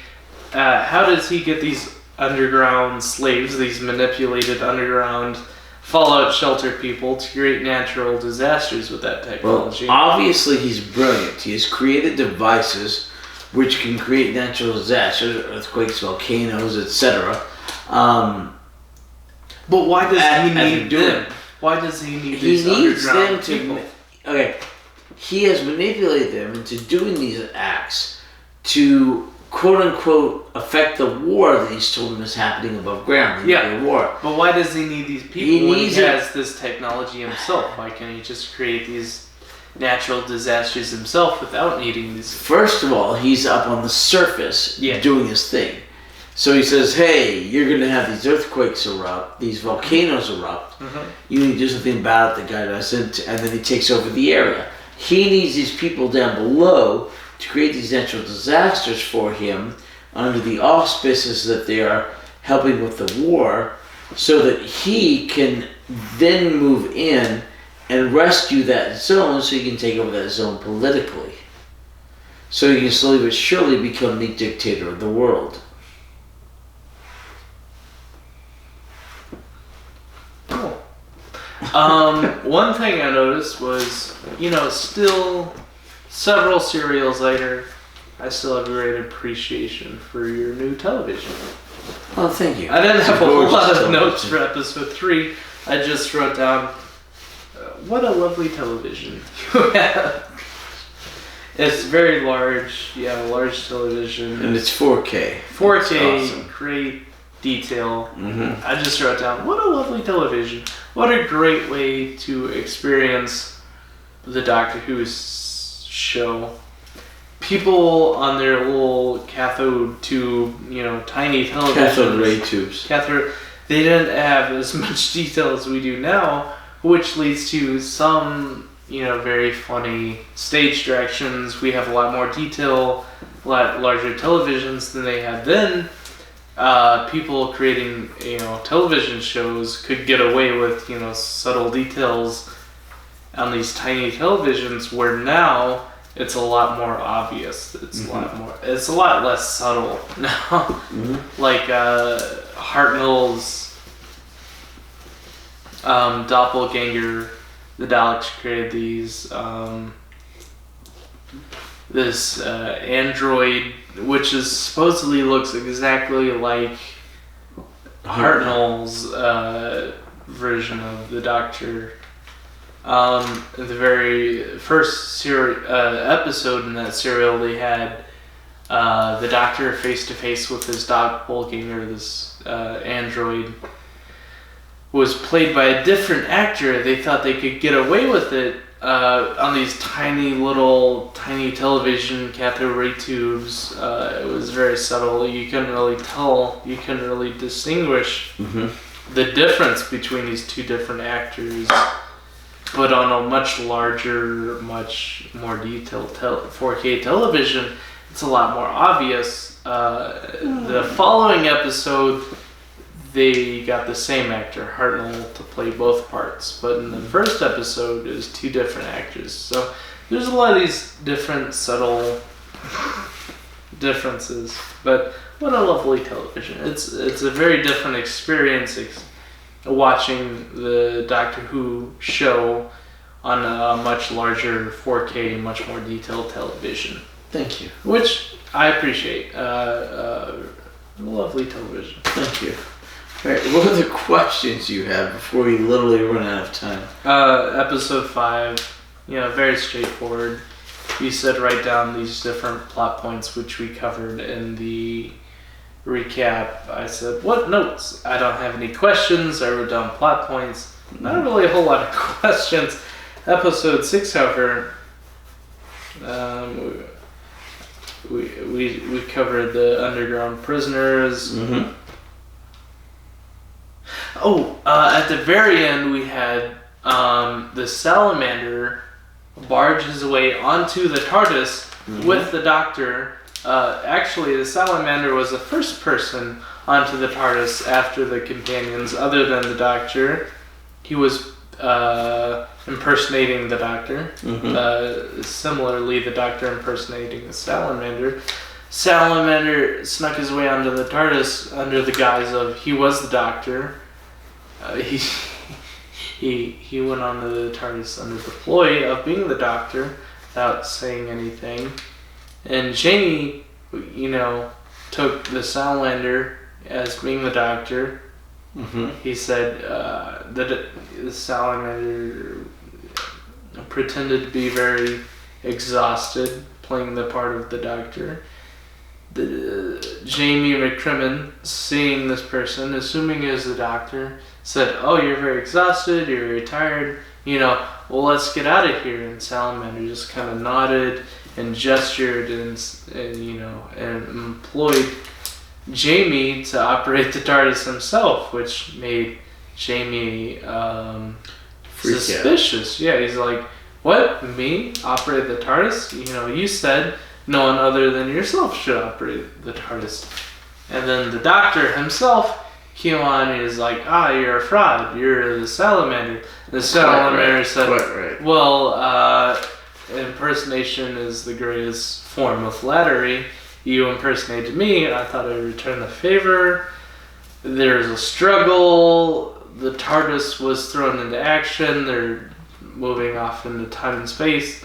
For the first time ever, the salamander was thrown out of the TARDIS mid-transportation. Also, one of the very first people to operate the TARDIS, other than the Doctor and his niece, to operate the TARDIS, or at least mess with the controls. Granddaughter. Yeah, granddaughter, I mean. Because normally the TARDIS has this defense mechanism, anyone who tries to operate the TARDIS is, shocked or... we think,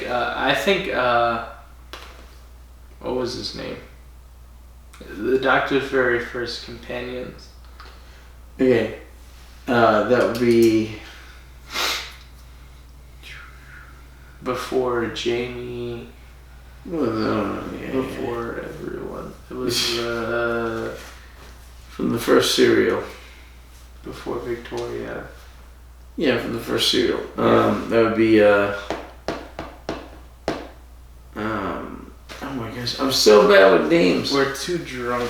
Anyway, they tried to operate the TARDIS themselves, and he was shocked. He was electrocuted. Not Steven. This was before Steven. Before Steven, even. Before Steven. Anyway. No, I've already explained all this. So Salamander falls out of the TARDIS, thrown from the mid-flight. The rest hang on. That's literally where the cereal ends. Right there. All right. Any other questions? Because we've got to be nigh on 2 hours now. No, that's just about it. Right. We're left on this cliffhanger. The salamander thrown from the TARDIS, leading into the next cereal. What's the next cereal? Well, I mentioned that when you were gone.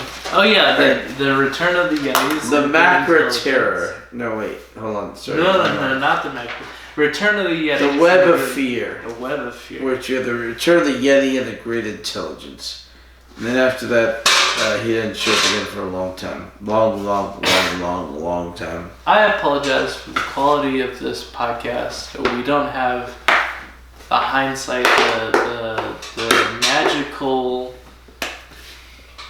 tools of post-production and editing. We just upload these podcasts as they are recorded. We're very inebriated. We're very drunk. It's also part of the charm. Yeah. Why are you kicking the bucket? Kick the bucket. Yeah. You get what you get. Alright. Thank you once again for joining us after a very long hiatus. A month is not a very long hiatus. We had a lot of catching up to do. We had 4 weeks, 4 podcasts we missed out on. A month-long hiatus. That's 4 podcasts we missed. Welcome back to season 2 of the Drunk Doctor Who podcast. This is our 2nd year. Returning after a 4-episode-long hiatus. We're very inebriated, very drunk. In so, we affect the production value of our show. Being drunk is our only production value. Yep. Alright, so we'll see you next time. Hopefully with the Web of Fear. And Fear. hopefully next week. Alright, bye-bye. Bye-bye. Please join us again where we're hopefully more... Eat some pretzels. Thank you. You're welcome. We'll see you next week. Thank you for joining us this Tuesday. See you next